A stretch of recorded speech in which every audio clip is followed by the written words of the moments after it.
एक घन का पृष्ठीय क्षेत्रफल 96 वर्ग सेंटीमीटर है तो उसका आयतन क्या होगा। ठीक है, तो मैं जैसे यहाँ पे एक घन ले लेता हूँ। ठीक, एक पृष्ठ है ये, एक पृष्ठ है ये और एक पृष्ठ है ये। तो ये ऊपर वाला जो पृष्ठ है इसके जस्ट नीचे सेम एक पृष्ठ होगा, 3 नंबर के नीचे एक पृष्ठ होगा, 1 नंबर के पीछे एक पृष्ठ होगा और 2 नंबर के पीछे एक पृष्ठ होगा। तो टोटल कितने होते हैं? 6 पृष्ठ होते हैं। और ये कैसा है? घन है। तो घन की सारी भुजाएं कैसी होती हैं? आपस में बराबर होती हैं। जैसे यहाँ से यहाँ तक ए है तो यहाँ से यहाँ तक भी ए होगा और यहाँ से यहाँ तक भी ए होगा, मतलब लंबाई, चौड़ाई और ऊंचाई सब क्या है? ए। तो जैसे मान लो मैं 1 नंबर की बात करूं तो इसका क्षेत्रफल क्या हो जाएगा? ए स्क्वायर। इसके क्षेत्रफल की बात करें तो क्या हो जाएगा? ए स्क्वायर। और ऊपर वाले के क्षेत्रफल की बात करें तो भी क्या होगा? ए स्क्वायर। तो टोटल कितने हो गए? 6 फलक और सभी का ए स्क्वायर। तो 6 फलकों का संपूर्ण पृष्ठ का क्षेत्रफल कितना हो जाएगा? 6 ए स्क्वायर। और वो वैल्यू कितनी दी हुई है हमें? 96। तो 6 ए स्क्वायर बराबर 96 दिया है तो ए स्क्वायर बराबर कितना हो जाएगा? 16। ए बराबर कितना हो जाएगा? 4। तो वर्ग की भुजा कितनी आ गई? 4। तो हमें क्या बताना है? इसका आयतन। तो आयतन क्या होता है? लंबाई गुणित चौड़ाई गुणित ऊंचाई, है ना। किसी भी आकृति का यदि हमें आयतन निकालना हो तो उसके 2 डायमेंशनल आकृति में उसकी ऊंचाई का गुणा कर दो। तो ये जो घन होता है वो घन किससे बनता है? वर्ग से बनता है। तो वर्ग का क्षेत्रफल कितना होता है? ए स्क्वायर। इसमें इसकी ऊंचाई भी कितनी है? ए। इसका गुणा कर दो तो क्या आ जाता है? आयतन। तो आयतन का फॉर्मूला क्या बना? ए क्यूब। तो आयतन का फॉर्मूला ए क्यूब बना है और ए की वैल्यू कितनी आई है? 4। तो वॉल्यूम कितना हो जाएगा? 4 का क्यूब। वॉल्यूम कितना आ गया मेरा? 64। तो करेक्ट आंसर मेरा कितना हो जाएगा? 64। किसी भी आकृति का यदि मुझे आयतन निकालना है तो उसकी जो 2 डायमेंशनल आकृति है जिससे वो बना है उसमें कर दो उसकी ऊंचाई का गुणा तो आयतन आ जाता है। जैसे अभी ये घन था, घन किससे बनता है? वर्ग से बनता है। तो वर्ग में अगर मैं ऊंचाई का गुणा कर लूं तो वर्ग के घन की ऊंचाई क्या होती है? उसकी भुजा के बराबर। तो वर्ग का क्षेत्रफल कितना होता है? ए स्क्वायर। उसमें मैंने ऊंचाई का गुणा कर दिया ए का, तो कितना हो गया? ए क्यूब। ये हो गया हमारा घन का आयतन। अब जैसे मान लो मैं बात करूं बेलन की। बेलन हमारा बनता है किससे? वृत्त से। वृत्त को यदि मैं ऊपर ऐसे वृत्त है, ये वृत्त सिक्के को एक के ऊपर एक जमा दो तो क्या बन जाता है? बेलन बन जाता है। तो एक नीचे ये बना किससे है? ये बना है वृत्त से। बेसिक इसकी 2 डायमेंशनल आकृति क्या है? बेलन की वृत्त। तो वृत्त का क्षेत्रफल कितना होता है? पाई आर स्क्वायर। वृत्त का क्षेत्रफल कितना होता है? पाई आर स्क्वायर। यदि मैं इसमें h ऊंचाई का गुणा कर दूं तो क्या बन जाता है? आयतन। तो ये क्या बन गया? पाई आर स्क्वायर h। किसका आयतन? बेलन का आयतन। तो कोई भी आकृति हो उसके क्षेत्रफल में उसकी ऊंचाई का गुणा कर दो तो वो क्या हो जाता है? उसका आयतन आ जाता है। हेलो फ्रेंड्स, परिवर्तन कोचिंग पचमढ़ी के यूट्यूब चैनल परिवर्तन द चेंज में आपका एक बार फिर से स्वागत है। आज हम अपने एडवांस के क्वेश्चंस की प्रैक्टिस के सेशन को आगे बढ़ाएंगे और लगभग 20 से 22 क्वेश्चन आज फिर आगे के सॉल्व करेंगे। हम अपना सेशन शुरू करते हैं। आज का हमारा पहला क्वेश्चन है, एक समचतुर्भुज के विकर्ण 10 सेंटीमीटर और 20 सेंटीमीटर लंबे हैं, इसकी भुजा की लंबाई क्या होगी। समचतुर्भुज क्या होता है? जैसे अगर वर्ग है, वर्ग को थोड़ा सा यदि हम टिल्ड कर दें, जैसे वर्ग है, वर्ग को थोड़ा सा टिल्ड कर दें तो क्या बन जाता है? समचतुर्भुज। तो समचतुर्भुज के विकर्ण, ये हो गए समचतुर्भुज के विकर्ण। तो विकर्णों की ये प्रॉपर्टी होती कि विकर्ण एक दूसरे को समद्विभाजित करते। तो ये पूरा जैसे मान लो ये लंबा वाला विकर्ण कितना था? 24। तो यहाँ जैसे ये कटान बिंदु O है तो ये होगा 12 और ये होगा 12। और दूसरा विकर्ण कितना है? 10 सेंटीमीटर का, तो ये होगा 5 और ये होगा 5। ठीक है। समचतुर्भुज के विकर्ण एक दूसरे को समकोण पर काटते हैं। समकोण पर काटने का मतलब क्या है? जहां प्रतिच्छेद बिंदु है वहां पर 90 डिग्री का कोण बनेगा। के सामने वाला क्या होता है? कर्ण, है ना। तो ये हो गया लंब, ये हो गया आधार और ये हो गया कर्ण। पाइथागोरस प्रमेय लगा लेंगे। ये 12, ये 5, तो ये कितना हो जाएगा? 13। तो समचतुर्भुज की भुजा कितनी आ गई? 13 सेंटीमीटर। तो हमें क्या पूछा है कि भुजा की लंबाई क्या होगी? तो भुजा की लंबाई कितनी होगी? 13 सेंटीमीटर। तो करेक्ट आंसर कितना हो गया हमारा? 13 सेंटीमीटर। चलिए अगला देखते हैं। एक मकान में एक कमरे की ऊंचाई 5 मीटर है और इसकी लंबाई इसकी चौड़ाई की 3 गुना है। इसकी चारों दीवारों की पुताई का खर्च 2 रुपये 50 पैसे प्रति वर्ग मीटर की दर से 200 रुपये है। इसकी फर्श पर 5 रुपये प्रति वर्ग मीटर की दर से कारपेट बिछाने का खर्च कितना आएगा।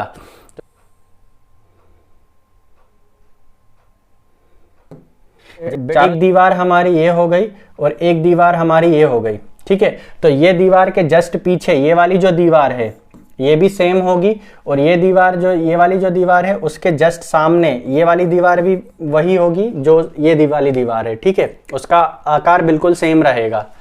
तो अभी हमसे बोला है, देखो सबसे पहले तो मैं इसकी ऊंचाई, तो इसकी ऊंचाई जो है ये कमरे की ऊंचाई हमें कितनी दी हुई है, 5 मीटर। कमरे की ऊंचाई 5 मीटर दी हुई है, और इसकी लंबाई इसकी चौड़ाई की 3 गुनी है। तो जो हमें दिया हुआ है पहले मैं लिख लेता हूँ, ऊंचाई हमें दी हुई है 5 मीटर और लंबाई चौड़ाई की 3 गुनी है। लंबाई चौड़ाई की 3 गुनी, तो चौड़ाई यदि b है तो लंबाई कितनी हो जाएगी, 3b। ये हो गई इसकी लेंथ और ये हो गई इसकी विड्थ, ठीक है, लेंथ और विड्थ। तो सबसे पहले मुझे चारों दीवार का क्षेत्रफल निकालना पड़ेगा। देखो ये वाली दीवार किससे बनी है, लंबाई और ऊंचाई से, ठीक है, एक दीवार हो गई लंबाई और ऊंचाई वाली, लंबाई और ऊंचाई वाली एक दीवार। तो एक दीवार जस्ट इसके पीछे भी कौन सी होगी, लंबाई और ऊंचाई वाली। अब देखो ये वाली जो दीवार है, ये वाली दीवार किससे बनी है, चौड़ाई और ऊंचाई से। तो ये वाली दीवार किससे बनेगी, चौड़ाई और ऊंचाई से। एक दीवार ये हो गई और एक दीवार हो गई चौड़ाई ऊंचाई वाली। तो कितनी हो गई, चारों दीवारें कवर हो गई मेरी, 2 लंबाई और ऊंचाई वाली और 2 चौड़ाई और ऊंचाई वाली। यदि मैं इनके क्षेत्रफलों को जोड़ दूं तो क्या बन जाएगा मेरे पास फॉर्मूला, 2LH प्लस BH। अब इसमें से भी क्या करें अपन, H को यदि कॉमन निकाल लें तो क्या बनेगा, 2L plus B into H। तो लंबाई धन चौड़ाई गुणित ऊंचाई, 2L plus B into H, ये होता है चारों दीवार का क्षेत्रफल। तो चारों दीवार का क्षेत्रफल कितना होगा, 200 रुपये लगे हैं, और 1 वर्ग मीटर का खर्च कितना है, 2.5 रुपये। तो टोटल कितने वर्ग मीटर होगी हमारी दीवारों का क्षेत्रफल, कैसे पता चलेगा, 200 में क्या करना पड़ेगा, 2.5 का भाग देना पड़ेगा। तो मैंने हटा दिया, 25 अट्ठे 200, तो कितना आ गया, 80 मीटर स्क्वायर। दीवारों का क्षेत्रफल कितना हो गया, 80 मीटर स्क्वायर। और दीवारों के क्षेत्रफल का फॉर्मूला क्या है, 2L plus B into H। तो अब मैं क्या करूंगा, ये फॉर्मूला रख के हम यहाँ पर L और B के मान निकाल लेंगे। तो 2L कितना ले लिया मैंने, 3B, और H B कितना है, B तो B ही है, और इंटू H का मान कितना दिया है, 5, और बराबर में कितना है, 80। तो मैं काट दूं इसको 16 और 2 से काट दूं तो कितनी बार कटेगा, 8 बार। तो कितना हो जाएगा, 4B बराबर कितना, 8। तो B बराबर कितना हो गया, 2। B बराबर 2 हो गया, तो L बराबर कितना हो जाएगा, 3B। 3B मतलब कितना, 6। तो चौड़ाई कितनी हो गई, 2, और लंबाई कितनी हो गई, 6, और ऊंचाई कितनी हो गई, 5। अब हमसे बोला इसके फर्श पर 5 रुपए प्रति वर्ग मीटर। तो फर्श किससे बनता है, फर्श कौन सा है, ये वाला, लंबाई और चौड़ाई वाला, है ना। तो फर्श कितनी होगा, LB, और फर्श पर हमें करना है क्या, 5 रुपए प्रति वर्ग मीटर की दर से कारपेट बिछाना। तो कारपेट काय में बिछेगा, क्षेत्रफल में बिछेगा। तो क्षेत्रफल कितना है, लंबाई गुणित चौड़ाई। तो लंबाई कितनी आई हमारी, 6, चौड़ाई कितनी आई, 2। तो क्षेत्रफल कितना हो गया, 12, और 1 वर्ग मीटर का खर्च कितना है, 5। तो 12 वर्ग मीटर का कितना खर्चा हो जाएगा, 60। तो करेक्ट आंसर हमारा कितना हो जाएगा, 60 रुपए। करेक्ट आंसर हमारा कितना हो जाएगा, 60 रुपए। देखते हैं, यदि x प्लस वाई बराबर 3 और xy बराबर 2 हो तो x cube plus Y cube ज्ञात कीजिए, ठीक है।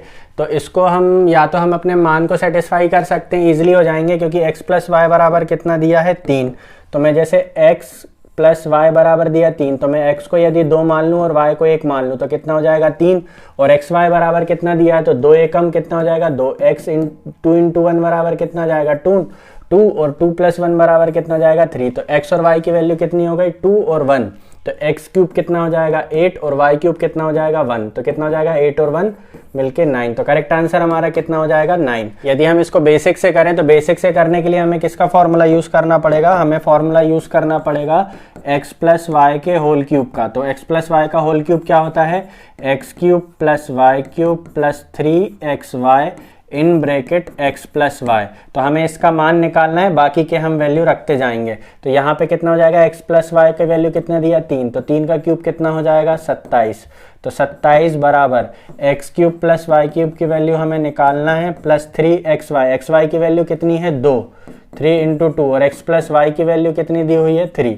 तो x cube plus Y cube बराबर कितना हो जाएगा, x cube plus Y cube बराबर 27, और 3 दूनी 6 तिया 18। तो 27 में से ये 18 घट जाएंगे, तो X cube plus Y cube बराबर कितना, 27 में से 18 गया तो कितना आ गया, 9।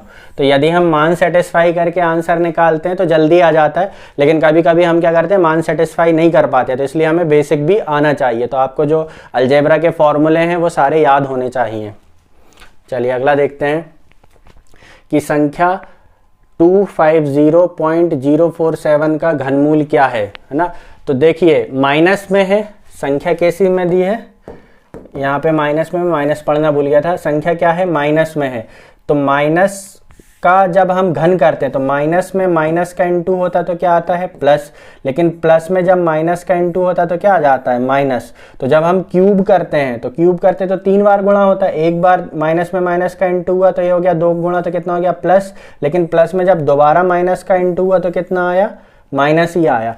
तो जब हम घनमूल निकालेंगे, किसी भी संख्या का घनमूल निकालेंगे तो वो हमेशा कैसा आएगा, नेगेटिव आएगा। नेगेटिव संख्या का नेगेटिव आएगा, पॉजिटिव संख्या का पॉजिटिव आएगा, क्योंकि नेगेटिव में नेगेटिव का गुणा होता है तो पॉजिटिव आ जाता है, लेकिन जब तीसरी बार जब हम गुणा करते हैं तो वो क्या हो जाता है, नेगेटिव हो जाता है। तो हमेशा कैसा रहेगा, वो सदैव ऋणात्मक ही रहेगा। चलिए अगला देखते हैं। एक समांतर चतुर्भुज ABCD में यदि कोण A बराबर 40 है तो कोण C बराबर क्वेश्चन मार्क। तो हमने प्रॉपर्टी पढ़ रखी है कि समांतर चतुर्भुज, ये हो गया समांतर चतुर्भुज, समांतर चतुर्भुज ABCD में A कितना दिया है, 40 डिग्री। तो समांतर चतुर्भुज की एक प्रॉपर्टी होती है कि इसके जो आमने सामने के कोणों का योग कितना होता है, 180 अंश। तो ये 40 है तो ये कितना होगा, 140, ताकि कोणों का योग कितना हो, 180 अंश। तो कोण A का मान कितना है, कोण C का मान कितना आ जाएगा, 140 डिग्री। करेक्ट आंसर कितना हो जाएगा हमारा, 140 डिग्री, है ना। 5 सेंटीमीटर त्रिज्या वाले एक वृत्त में उत्कीर्ण सबसे बड़े वर्ग का क्षेत्रफल कितना होगा। तो जैसे मान लो ये वृत्त है, ये वृत्त है, वृत्त के अंदर यदि मुझे वर्ग बनाना है सबसे बड़ा, तो मैं जैसे मान लो मैं बना के देखूं सबसे बड़ा वर्ग, तो सबसे बड़ा वर्ग क्या होगा, जो इसके, जिसका विकर्ण इसके केंद्र से होके गुजरे। वृत्त का जो व्यास है वो त्रिभुज वर्ग का क्या करेगा, विकर्ण का काम करेगा, है ना। तो जैसे वर्ग के विकर्ण का फॉर्मूला क्या होता है, a√2, ठीक है, और a√2 और इसकी a√2 का मान कितना हो जाएगा, वृत्त की त्रिज्या कितनी दी हुई है, 5, तो वृत्त का व्यास कितना हो जाएगा, 10। तो a√2 की वैल्यू कितनी हो गई, 10। तो a की वैल्यू कितनी हो गई, 10/√2। हमें क्या निकालना है, वर्ग का क्षेत्रफल। तो क्षेत्रफल क्या होता है, a स्क्वायर। तो a स्क्वायर की वैल्यू क्या हो जाएगी, 10√2 इंटू 10√2। तो कितना हो जाएगा, 10 में 10 का गुणा 100 और √2 में √2 का गुणा कितना हो जाएगा, 2। तो 100/2 मतलब कितना, 50। तो क्षेत्रफल कितना हो जाएगा, 50 सेंटीमीटर स्क्वायर, ठीक है। यदि वृत्त का परिमाप मतलब वृत्त की परिधि 22 सेंटीमीटर है तो उसका क्षेत्रफल, तो वृत्त की परिधि क्या होती है, 2πr। वृत्त की परिधि कितनी, 2πr। 2πr की वैल्यू कितनी दी है, 22। तो 2πr बराबर कितना है, 22। तो ये 22 से 22 कट गया, r बराबर कितना हो गया, 7/2। ये 7 इधर आ गया, ये 2 इधर आ गया। हमें क्या बताना है, क्षेत्रफल ज्ञात कीजिए। तो क्षेत्रफल क्या होता है, πr²। तो 22/7 इंटू r²। r की वैल्यू कितनी आई, 7/2। तो r² की वैल्यू कितनी हो जाएगी, 7/2 इंटू 7/2। तो ये 7 से 7 कट गया। अब ये 2 से कट गया कितनी बार, 11 बार। 11 7 77। 77 का आधा कितना होगा, 70 का 35, 38.5, है ना। तो 77 का आधा कितना हो जाएगा, 38.5। करेक्ट आंसर कितना हो जाएगा, 38.5। क्वेश्चन देखते हैं। समचतुर्भुज की एक भुजा की लंबाई 20 मीटर है तो इसका परिमाप क्या होगा। समचतुर्भुज का परिमाप क्या होता है, कोई भी आकृति उसका परिमाप क्या होता है, उसकी आउटर बाउंड्री का सम। तो जैसे मान लो यहां से मैं शुरू करूं, तो यहां से शुरू किया कितना है, 20, यहां से शुरू किया कितना है, 20, फिर 20, फिर 20। तो समचतुर्भुज का कितना हो जाएगा परिमाप, 80। चारों भुजाओं का योग कितना हो जाएगा, 80। एक समांतर चतुर्भुज में आसन्न कोण कैसे होते हैं, संपूरक होते हैं। उनके कोणों का योग कितना होता है, 180 अंश होता है, ठीक है। तो क्या हो जाएंगे, संपूरक। संलग्न आकृति में ए बी समानांतर सी डी और टी अनुप्रस्थ है। टी अनुप्रस्थ है मतलब तिर्यक रेखा है। यदि ए बराबर 7x माइनस 12 और बी बराबर 6x प्लस 7 है तो ए का मान ज्ञात कीजिए। तो मैं यहाँ पर एक डायग्राम बना लेता हूँ पहले इसको अच्छे से क्लियर करने के लिए। ये हो गई हमारी, ये हो गई तिर्यक रेखा, ठीक। अब बोला है कि ये दिया है हमें ए और ये हमें दिया हुआ है बी, ये डायग्राम में दिया हुआ है, ठीक है। और a की वैल्यू कितनी दी है 7x माइनस 12 और b की वैल्यू कितनी दी है 6x प्लस 7। तो देखिए जो a और b हैं ये क्या है, ये क्या है, एकांतर अंतः कोण है। ये कोण को लिया, इसको छोड़ा, ये कोण, अंतः कोण और एकांतर दोनों पैरेलल लाइन के अंदर बन रहे हैं और एक के अंतर में बन रहा है। जैसे इस कोण के बाद अगर मैं जाऊं तो यहाँ आना पड़ेगा, इसको छोड़ के मैं यहाँ आया, एक का अंतर लिया, तब ये वाले कोण पे पहुंचाऊं। तो ये दोनों कैसे कोण हो गए, एकांतर अंतः कोण हो गए। और एकांतर अंतः कोण की प्रॉपर्टी क्या होती है, आपस में बराबर होते हैं। तो 7x माइनस 12 ए बराबर क्या हो जाएगा बी, बी की वैल्यू कितनी है 6x प्लस 7। तो यहाँ पे मैं 6x को यहाँ घटा दूं तो कितना बचेगा, x बचेगा और ये 12 इस तरफ आके जुड़ जाएंगे। तो x की वैल्यू कितनी आ गई 19। अब हमसे क्या बोला है a क्या है, तो a की वैल्यू कितनी है 7x माइनस 12। तो 7x 19 इंटू 7 माइनस 12, तो 19 सत्ते है ना, 70 और 63 हो जाएंगे। 133 में से 12 गए, 133 में से 12 गए तो कितना बचेगा 121। तो करेक्ट आंसर कितना हो जाएगा हमारा 121 अंश। ये मैंने ज्योमेट्री की बेसिक प्रॉपर्टी पढ़ाई है, वहां पर मैंने बहुत डिटेल में बताया है कोण को निकालना, रेखाओं के बीच कोण को निकालना, वृत्त में कोण को निकालना, त्रिभुज में कोण को निकालना। तो यदि आपको इन क्वेश्चंस को समझने में अगर प्रॉब्लम हो रही तो आप मेरा ज्योमेट्री के बेसिक कॉन्सेप्ट की वीडियो देख सकते हैं, मैंने उसे 2 भागों में बनाया है। एक समांतर चतुर्भुज PQRS में यदि PQ बराबर 23 सेंटीमीटर और RS बराबर 3y प्लस 2 है तो y का मान ज्ञात कीजिए। तो एक मैं समांतर चतुर्भुज PQRS बना लेता हूँ, PQRS। तो समांतर चतुर्भुज की प्रॉपर्टी क्या होती है, ये भुजाएं समांतर होती हैं और आपस में कैसी होती हैं, बराबर। आयत को टिल्ट कर दो तो समांतर चतुर्भुज बन जाता है, पैरेललोग्राम बन जाता है, ठीक है। PQ बराबर कितना दिया है 23 सेंटीमीटर और SR बराबर कितना दिया है 3y प्लस 12। तो ये दोनों कैसी होती हैं, आपस में बराबर। तो 3y plus 2, sorry 3y plus 2 है, मैंने 12 बोला था। 3y प्लस 2 बराबर कितना हो जाएगा 23। तो यहाँ पे पता चल जाएगा 3y बराबर कितना हो जाएगा 21, तो y बराबर कितना हो जाएगा 7। तो y की वैल्यू कितनी आ गई 7। तो y की वैल्यू कितनी हो जाएगी 7। करेक्ट आंसर कितना हो जाएगा हमारा 7। चलिए अगला देखते हैं। एक समचतुर्भुज का क्षेत्रफल 120 सेंटीमीटर स्क्वायर है। यदि इसका विकर्ण 24 सेंटीमीटर है तो चतुर्भुज का परिमाप ज्ञात कीजिए। तो समचतुर्भुज का क्षेत्रफल क्या होता है, यह है समचतुर्भुज। तो समचतुर्भुज का क्षेत्रफल होता है 1/2 d1 इंटू d2, ठीक है। और इसका क्षेत्रफल कितना दिया है 120 सेंटीमीटर स्क्वायर और इसका एक विकर्ण कितना दिया हुआ है 12। तो हम क्या करेंगे, इससे दूसरा विकर्ण निकालेंगे पहले, सबसे पहले।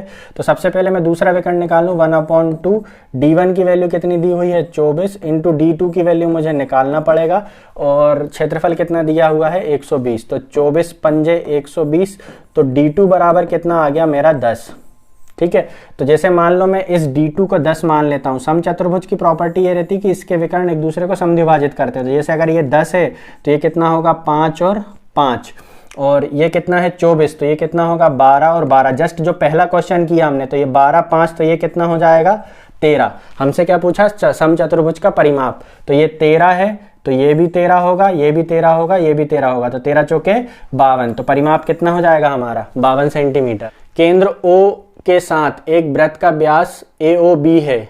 वृत्त पर कोई भी बिंदु C है। AC और BC संयुक्त हैं। यदि कोण CAB का मान 70 हो तो कोण CBA का मान बताइए। मैं एक वृत्त बना लेता हूँ, ये बन गया वृत्त।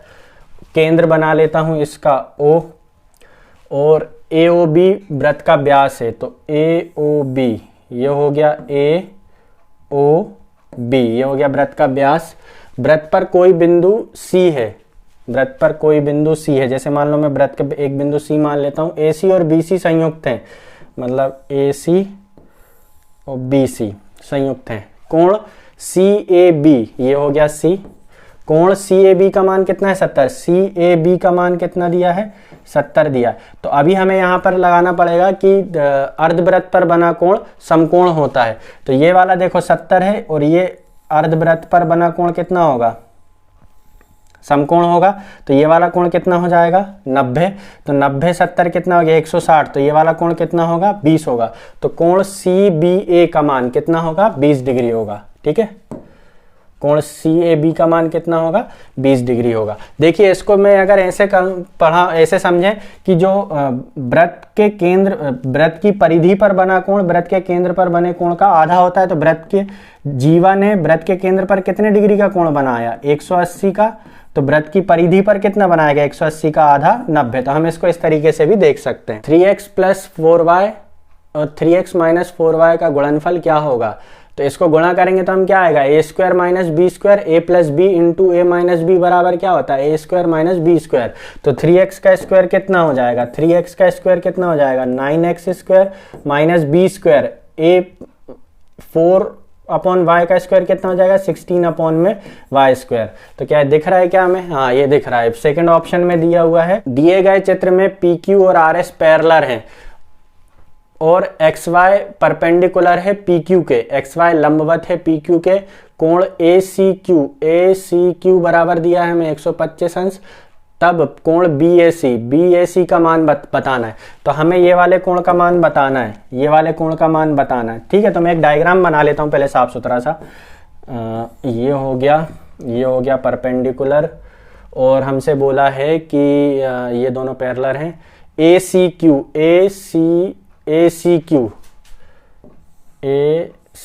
ये वाला कोण हमें दिया हुआ है 125 अंश, ये 125 अंश दिया हुआ है। ठीक है, अब देखो ये 125 अंश है तो ये वाला कोण कितना होगा, ये वाला कोण कितना हो जाएगा 30 55।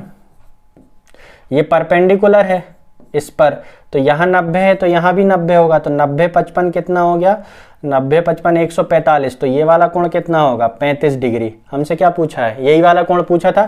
तो ये वाला कोण कितना हो जाएगा 35 डिग्री, है ना। चलिए, ABCD एक चक्री चतुर्भुज है जिसमें कोण ADB बराबर 30 डिग्री और कोण DCA बराबर 80 डिग्री। तब कोण DAB बराबर क्वेश्चन मार्क। तो मैं एक चक्री चतुर्भुज बना लेता हूँ, वृत्त बना के उसको कर देता हूँ वृत्त बना के चतुर्भुज को उसके अंदर ले लेते, तो बन गया हमारा चक्री चतुर्भुज। चक्री चतुर्भुज की प्रॉपर्टी ये होती है कि चक्री चतुर्भुज के चारों शीर्ष वृत्त की परिधि को टच करते हैं। अब बोला है ABCD, तो मैं कहीं से भी बना लेता हूँ ABCD। अब बोला कोण ADB का मान कितना दिया हुआ है, ये वाला कोण ADB का मान कितना दिया हुआ है 30 डिग्री दिया हुआ है। कोण DCA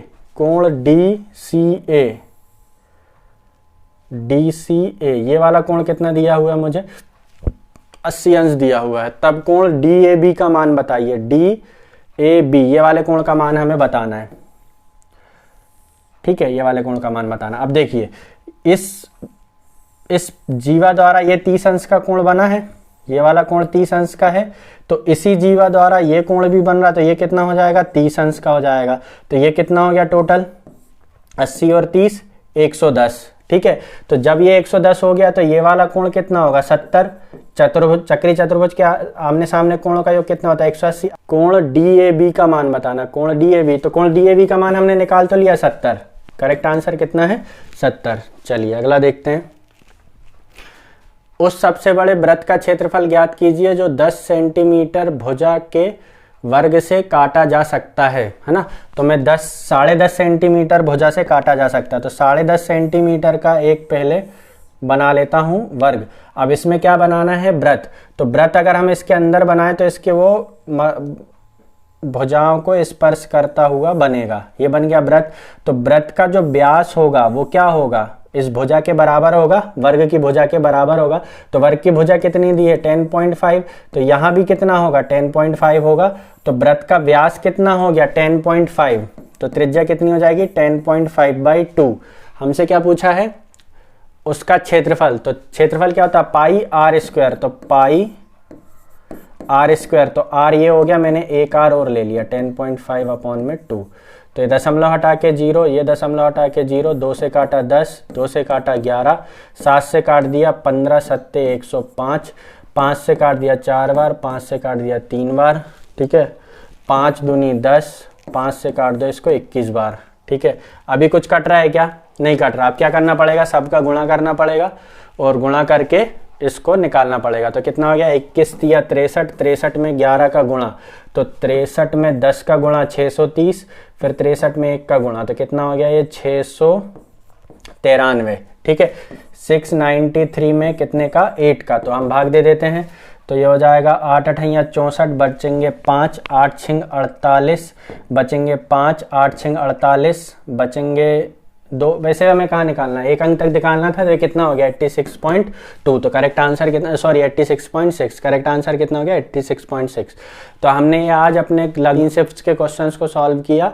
इसमें ये 20 क्वेश्चन हमने सॉल्व किए। आई होप कि आपको सारे क्वेश्चन समझ में आए होंगे और जो हमने प्रॉपर्टी ज्योमेट्री की पढ़ी, उस ज्योमेट्री की प्रॉपर्टी का यूटिलाइजेशन भी आपके समझ में आया होगा। तो अगर यदि आपको अभी भी क्लियर नहीं हो रहा है तो आप ज्योमेट्री की प्रॉपर्टीज़ को एक बार फिर से देखें। Thank you.